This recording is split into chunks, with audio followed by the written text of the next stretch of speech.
On today's show, Volkswagen is going to make cheap EVs to take on Tesla. The Bay Area is becoming the epicenter for autonomous cars, and why it's time to drop the F in FCA. All that and more coming right up on Autoline Daily.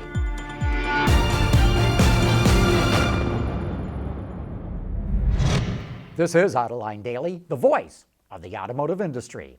Say, is it time to drop the F in FCA? Bloomberg reports that a small investor group is calling for Fiat Chrysler Automobiles to sell off Fiat to Peugeot and to spin off Maserati and Alfa Romeo.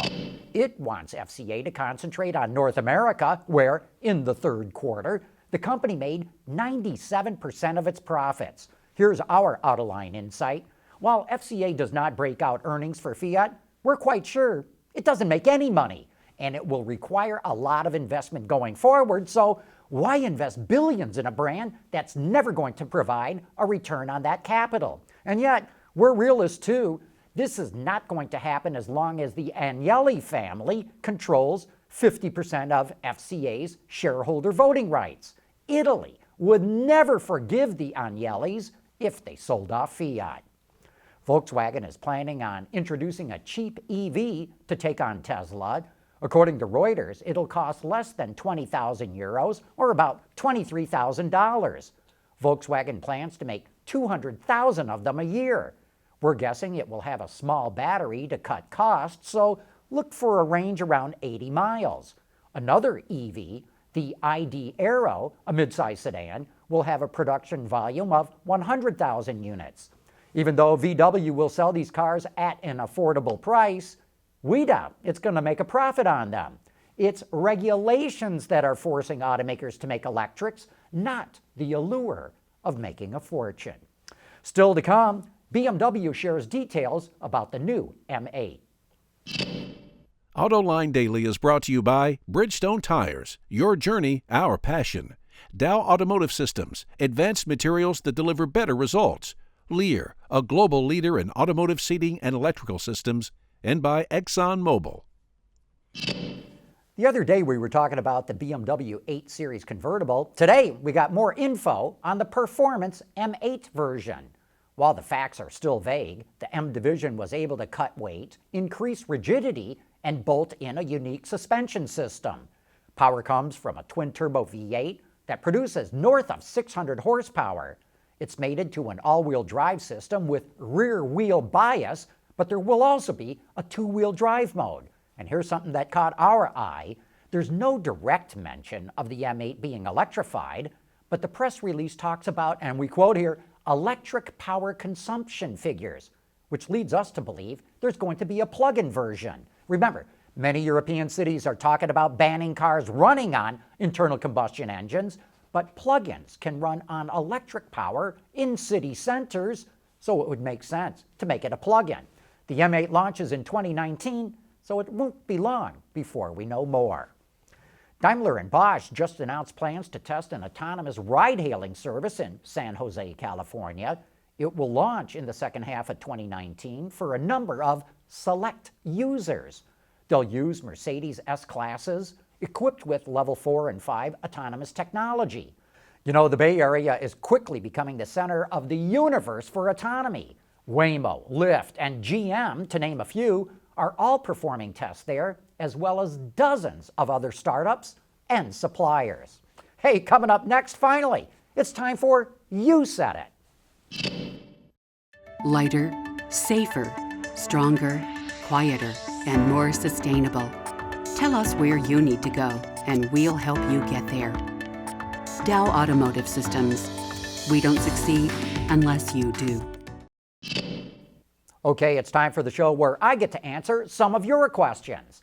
Bob D says, on your comment giving GM and Ford credit for posting their revenue and losses on their mobility activities, it's not gutsy, but rather a requirement to disclose these numbers since they are public companies. Well, Bob, that's not really the case. They don't have to break out these numbers. That's why we have never seen a profit and loss statement for OnStar. Public corporations do have to provide shareholders with transparency on how the company is performing, but they don't have to break out everything. Stewart says, Why is the government even involved with fuel economy? There's no shortage and doesn't look like there will be for hundreds of years. Modern cars emit practically zero emissions. Could it be that government just wants to control everyone and everything? Well, Stuart, my guess is you're not old enough to remember how bad air pollution was a half a century ago, or remember how much lead there was in gasoline back then. The free market and competition is a great way to improve products and services, but in some areas, like automotive emissions and safety, we can't wait around for market forces to stop making people sick or even killing them. We need regulations to do that. We got a couple of questions here about China. WineGeek says, now the rapidly growing Chinese market is not growing so fast. So what do they do now? And Fred wants to know, the Chinese manufacturing landscape appears to be full of sinkholes and landmines that favor the local subsidized companies. How will this arrangement be able to penetrate the USA market? Well, I say the world better watch out. As sales slow down in China, Chinese companies will look for other global markets to absorb their excess capacity, i.e., they're going to go on an export binge. But they won't be coming to the USA, at least not anytime soon. With Trump's 25% import tax on Chinese-made vehicles, they have no chance of competing in the American market. Brian Murray wants to know, was it really smart for Jaguar to invest millions or billions in 3 new production facilities that are outfitted for ICE vehicles? He means internal combustion engine vehicles. Well, look, we're not at the end of the ICE age, at least not yet. Even the most bullish proponents of electrified cars admit that 70% of all vehicles in 2030 will have a piston engine on board. That's nearly 3 design cycles away, so Jag will have plenty of time to revamp those plants if EVs really catch on. 3XYZ S Corp heard our report that GM skipped going all aluminum with its pickups in favor of using many different types of materials to cut costs. He asks, if GM using steel has such a price advantage, why are their trucks so effing expensive? Even the midsize CC. I'm guessing he means the Chevy Colorado. Well, look, cost is one thing, price is another. GM is pricing its trucks to maximize profits. And as long as people are lining up to buy them, they got the price right. David Lopez wants to know, will having so many different metals increase repair costs and make it harder to recycle at the end of life? Well, David, you'd be amazed at how easy it is to recycle all the metal in a car or truck. Plastics, not so much. Glass, not at all. But high-volume recycling yards can recycle 800 vehicles a day. That's close to the number of cars that an assembly plant makes. And then they fill up semi-trucks with scrap steel, aluminum, magnesium, copper, and zinc because there's so much market demand for that scrap. Temper44 has a question. Why did Elon Musk say that the Tesla pickup truck would be made out of titanium? Is Elon Musk forced to use titanium to save weight so he can fit bigger batteries into the truck?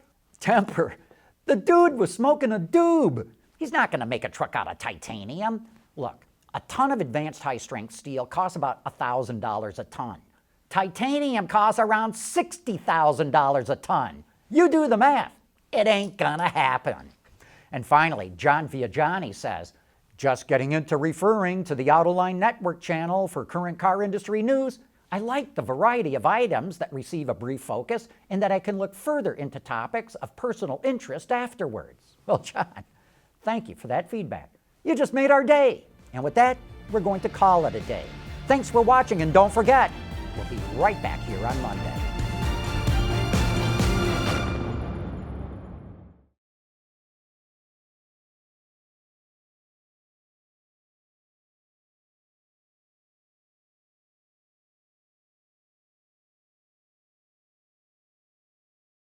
Wards is the industry leader for news, data, and analysis. That's why companies across the globe subscribe to our premium service, maybe even your own. Log in for subscriber access now. Check your company's intranet for details and rely on wardsauto.com to keep you informed.